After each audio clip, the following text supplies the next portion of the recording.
Right. ఇప్పుడు 8 వచ్చే ఎన్నికల్లో 88 తెలంగాణ గడ్డపై బీజేపీ జెండా పాతడం ఖాయం. కిషన్ రెడ్డి భాగ్యలక్ష్మి ఆలయాన్ని గోల్డెన్ టెంపుల్ గా మారుస్తాం. బండి సంజయ్ కేంద్ర మంత్రులు కిషన్ రెడ్డి బండి సంజయ్ ఘన స్వాగతం. బేగంపేట నుంచి నాంపల్లి బీజేపీ స్టేట్ ఆఫీస్ వరకు ర్యాలీ కూడా తీసిరంట. ఇప్పుడు 8 వచ్చేదంటే 88. నేనేమంటే వచ్చే ఎన్నికల కల్లా మోడీ తాత మీరు చుట్టుకొని పోవాల్సి వస్తుంది. మళ్ళీ కనబడరు. లాస్ట్ అండ్ ఫైనల్ ఆ 8 కూడా లాస్ట్ అండ్ ఫైనల్. మీకు బీజేపీ అనేది దేశంలో కనబడేది ఆల్మోస్ట్ కనమరుగే. చివరికి ఆర్ఎస్ఎస్ మూలాలు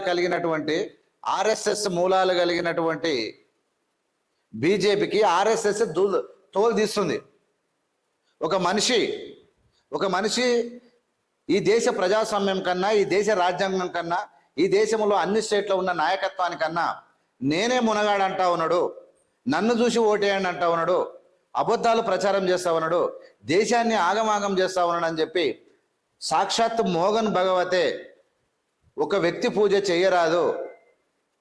బీజేపీలో ఉన్నటువంటి నరేంద్ర మోడీ వ్యక్తి చాలా అహంకారం ఎక్కింది. ప్రజలను తనతో సమానంగా చూడలేని స్థితిలోకి చేరిపోయాడు. ఈయనకు కొంచెము ఆయన తగ్గించుకుంటే మంచిది అని చెప్పి చురుకలు అంటించాడు మోహన్ భగవత్. అంటే ఇలా ప్రజలను మభ్యపెట్టగలుగుతున్నాడు. ఇప్పుడు అన్యం పుణ్యం తెలవని అమాయకులను అభాగ్యులను మభ్యపెట్టగలరేమో మీరు బీజేపీ నాయకులు, కానీ ఆ ప్రజలను మేల్కొల్పే దిశలో మేమున్నాం. ఆ ప్రజలకు వాస్తవాలు చెప్పడానికి మేమున్నాం. 8 వచ్చినటువంటి బీజేపీ తెలంగాణ తెలుగు రాష్ట్రాల్లో జీవితం లాస్ట్ అండ్ ఫైనల్. మీకు భారతదేశం నుంచే బీజేపీ అనేది తుడిచిపెట్టకపోతుంది. ఇంకుంటుంది అనుకుంటున్నా. ఇంకా మొన్ననే సావు తప్పి కన్నులు ఒట్టబోయింది. మా పార్టీలో ఉన్న నాయకులు ఇంకా వీరోచితమైన పోరాటం ఎక్కడ కూడా చేయలేక నార్మల్గా చేసిరు కాబట్టి బతికిపోయారు. మీరు ఎందుకు చేయలేదు ఏం కథ అనేది వాళ్ళకు కూడా మేము సైరన్ ఇస్తాం. జంగు సైనను దిర్రు జైలలమాయ్ అన్నలు, జంగుకు సై అన్నారు జైలలమాయ్ అన్నలు. ఈ నినాదాన్ని తీసుకుంటాం మేము. జంగు సైనను ఊదుతారు భారత్లో అన్నలు, జంగుకు సై అంటారు భారత్లో అన్నలు. ఎవరు?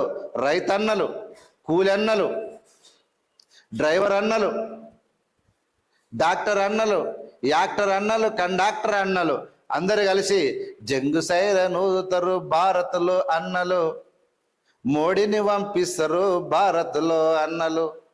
మన గద్దర్ను వాసన తీసుకుని నేను ఏమంటానంటే ఇక సంబరాలు లాస్ట్ అండ్ ఫైనల్. మీకు గుర్తుపెట్టుకోండి. ఏం చేస్తారు మీరు? అంటే 80 వస్తాయి 90 వస్తాయి ఏంది అన్నారని, కానీ మీరు ఏంది? What will you do for our country? మీకు అధికారం ఇస్తే ఏం చేస్తారో చెప్పు నిలబడి. ఇంతవరకు ఏం చేసిరు, ఇప్పుడు ఏం చేస్తారు? మేము చెప్తాం ఏం చేసిరో. ఏదో చేస్తారంట వీళ్ళు చేస్తారు. అంటే కేంద్ర మంత్రులు మా బాధ్యత చేపట్టడానికి వచ్చారు. ఇప్పుడు 8 వచ్చినాయంట, వచ్చే నెలలో 88 వస్తాయంట వచ్చే ఎన్నికల్లో. చూద్దాం. తెలంగాణ బిడ్డపై బీజేపీ జెండా పాతడం ఖాయం. ఈ 16 మంది ముఖ్యమంత్రులు తీసుకొచ్చి పెట్టి జెండా వార్తాం అని పాతి 8 పండుగల వాటి అధికారంలో కోసం అని 8 వచ్చినాయి. మొన్న మోసం చేసి అబద్ధాలు ప్రచారం చేసి అమాయకమైనటువంటి ప్రజలకు నరేంద్ర మోడీ ఉంటే తప్ప ఈ దేశం బాగుపడదని ఒక అబద్ధాలను ప్రచారం చేసి ఆ విధంగా చేశారు. కొన్ని మిస్టేక్ జరిగినాయి. కాంగ్రెస్లో ఉన్నటువంటి అంతర్గత మిస్టేక్లు ఏమేమి జరిగినాయని అవి ప్రక్షాళన జరుగుతుంది. వాళ్ళు కరెక్ట్ కనుక ఉంటే మీరు ఉండేవాళ్ళు కాదు. 8 కాదు కదా ఇంట్లో. మీకు నేను 0 చెప్పినా ఆ 8 వచ్చినాయి, బతికిపోయింది మీరు.